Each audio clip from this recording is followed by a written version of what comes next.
What is going on, everybody? My name is Teddy Baldassarre.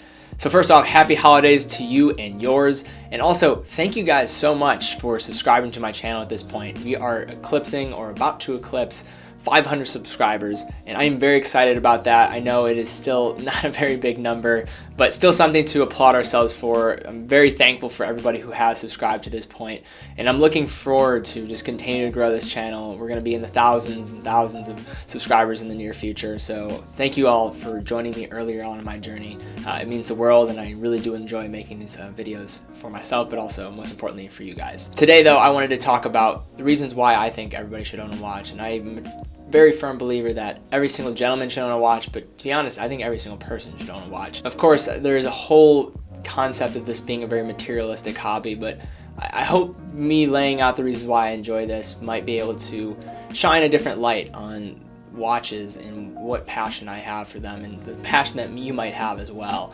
So if you have any additional reasons why you enjoy your watches, I'd love to hear them down below. But without further ado, guys, let's jump into today's video. So this is one I think a lot of people think about, a family heirloom. And my dad actually recently told me a story about a watch that was passed down to him. It's actually this Wittnauer that you see here from my great-grandfather. So this story starts out from my great-grandfather. He immigrated from Italy to the United States. And when he came here, like many immigrants, had many children. So my grandfather was one of 11 children, and most of his siblings were girls. So he had a lot of sisters, and out of all of the siblings, so he had a couple brothers, he was the only one to have a son that could pass on the family name Baldassarre. So that one person was my dad. And my dad was named after my great-grandfather. My great-grandfather's name was Cagno. Italian name. My dad was given an American version of the name Carl, who I am named after as well. So my real name is actually Carl. Please just still call me Teddy, though. So growing up, my dad always noticed that there was some admiration and unconditional love being transferred by my great-grandfather over to my dad, even when my great-grandfather was very horrible at actually speaking English. It was a very broken sense of English that he was speaking. My dad could sense that there was just some admiration, knowing that there was something special about him, and my great-grandfather saw it as well.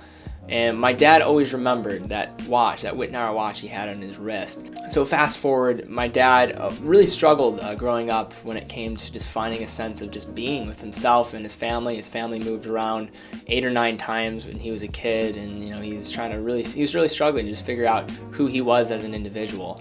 So he was always nicknamed Teddy to this point, and when he was in his early teens, my great-grandfather passed away.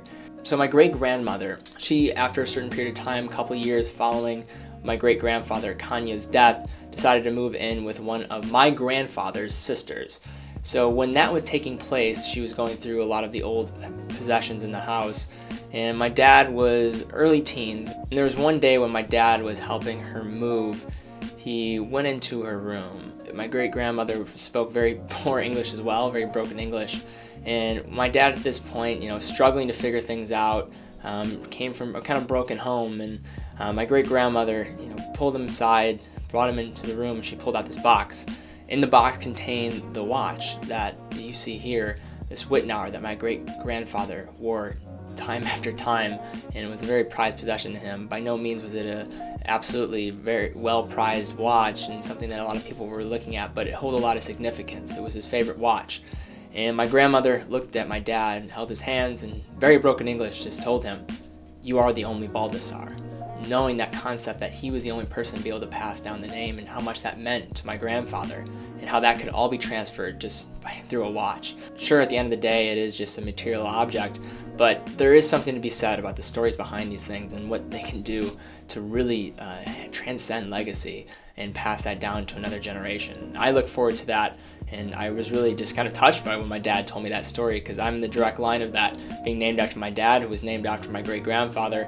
I think it's just really cool. It's funny because I actually didn't even know about this story until after I got into watches. I remember just talking to my dad, like, "Dad, do you own any watches?" Because I kind of was autodidact, kind of self-taught person, learning more about this hobby and becoming an enthusiast. So I just asked him the question, and he told me this amazing story, and it was awesome. So I just want to share with all of you guys. So I'm wearing a vintage Omega constellation on my wrist, and I was, of course, not the first owner of this watch. And I personally like the nicks, the scratches, because they tell a story. It goes to show a life. It goes to show a life well lived. And I think that's another reason why I love watches. They transcend our being. They transcend our experiences. And those little nicks, those experiences that we have, are all caught up in this watch. So a big thing that happens to me often when I go on a trip, I have an experience that I'll never forget. I can look down at my watch, maybe in the days when they're not so easy to find enjoyment, and you can find the privilege that it is to be alive. You look down at your wrist and you just see this watch, and you're reminded of those experiences that you had wearing it, where you were it's just you, the watch, and the whole open world. And you can be reminded of those moments with friends, family, or just being by yourself and exploring a new world that you've never really got a chance to see yet. There's something about it, and knowing that every nick, every scratch, I personally love just wearing them. I don't want to ever have to have a watch where I can't wear it or feel uncomfortable in wearing it.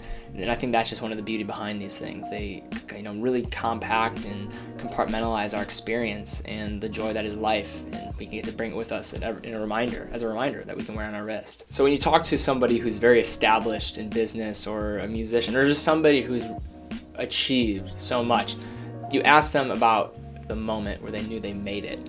And the great thing about watches is, unlike a lot of different things, there's a spectrum. And watches, of course, they exude luxury. They are all luxury purchase. Even buying a $25 Timex is a luxury item. You don't necessarily need it.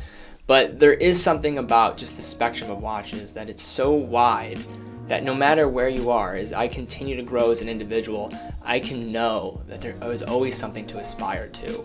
And I think that's just true with life. No matter what, even if you have a moment where you can look back and say, I made it, the great thing about it is, you've reached a certain level of success, but there's always something more. And for some people, I think that's really intimidating. Like, I'll never be satisfied. I'll never be able to reach my goals.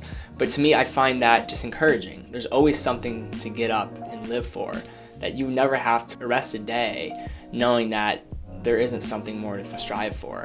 And that's the beautiful thing about watches as well. You might get a beautiful watch and think that, this is it. This is all there is. There's always another level. There's always another thing to aspire to, just similar to the goals that you have in life. And that's just a beautiful thing, and another reason why I love these things.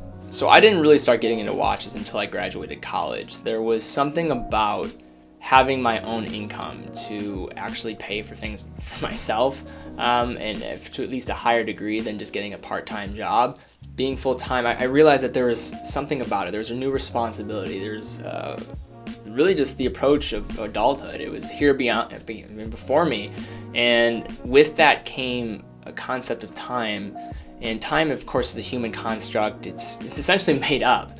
But this whole world that we live in, it runs by time. And as you become an adult, you realize how valuable this measurement is.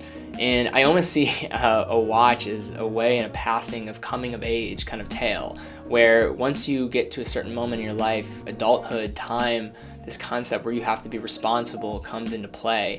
And I believe a watch is the one thing that keeps almost you in check. And it's a great way of just showing that I care about myself, I care about my time, and I care about, just the life that I'm living. So we talked about this concept of time, how it's a human construct, but the interesting thing about just the study of time, horology, is that it has a history that's so expansive beyond just wristwatches. A watch is a direct part in the life cycle. That is the study of time. And even in the short term, being able to look at a watch, whether it's a contemporary piece or a vintage piece, that there's a history behind it. There's so much learning, and just the actual engineering behind these things. It's a true marvel to really be able to have on your wrist and to appreciate. Or if you're looking at a specific watch that holds some significance in history based on some figure that used to wear it, like Elvis Presley wearing a Hamilton, or the NASA space missions where an Omega was taken up into space, and being able to wear an Omega on my wrist right now and seeing a connection with that. It really is a special thing. And if you get into the hobby, you realize that this concept, it's not just about time. It's not just about, I have a phone right here. I have my iPhone right here. I see the time right there. It's 2:00. That's not the point, for me at least. It's not about just time. It's about the story behind these things, the history behind these things, and how the measurement of time is spanned through the ages, and how with this tick on our wrist, something so significant could be measured at such a small level that we can take with us. And last but not least, watches are a conversation starter. Right now, what I am doing, I'm making a video about watches, and it's stirring up a conversation, I'm sure. I hope to see some comments down below about reasons why you enjoy watches as well. So I'm a member of this business club in town where I'm from, and I'm by far one of the youngest members in the club, if not the youngest member. So I'm dealing with a lot of older gentlemen, and one of the concepts that has come up a couple of times is watches. They just see you as a young face and don't really imagine much of substance coming from you. And to be able to have a comment about somebody's watch, asking them a question about it that they normally wouldn't even get from some of their peers, really sets you apart. It sets you on a different playing field. And I can remember going to a conference actually recently where I noticed somebody was wearing a Rolex Explorer 2. And I made a comment about it. We started talking for 10 minutes, exchanged business cards, and a conversation was made. We don't know what will actually come of that conversation, and if any long-term relationship will come, but even just for 10 minutes in time, or at least to just find some just humanizing other people, finding interest in something like a watch. It really just shows the connectedness that is everybody, and just the constant time that it measures, and how it's able to bring us all together. And I think that's just fantastic. So guys, thank you so much for watching this video. Like I mentioned several times throughout this video, please leave some comments down below. I'd love to hear why you're into this hobby, what you guys think of my choices, why I enjoy and feel that everybody should own a watch. But of course, we'd always love to hear what you guys have to say down below and be able to engage back with you. So guys, let's get to those 500 subscribers. Thank you so much for subscribing to this point if you've already joined me. If you have not, please give this video a thumbs up regardless of whether you're subscribed or not. And if you have not subscribed, of course, please do so. I'm really excited to go forward, guys, continue to grow this channel, this awesome channel that I'm really having fun growing, and having you guys share this journey along with me. So until next time, guys, happy holidays, be well, and I will see you all very soon.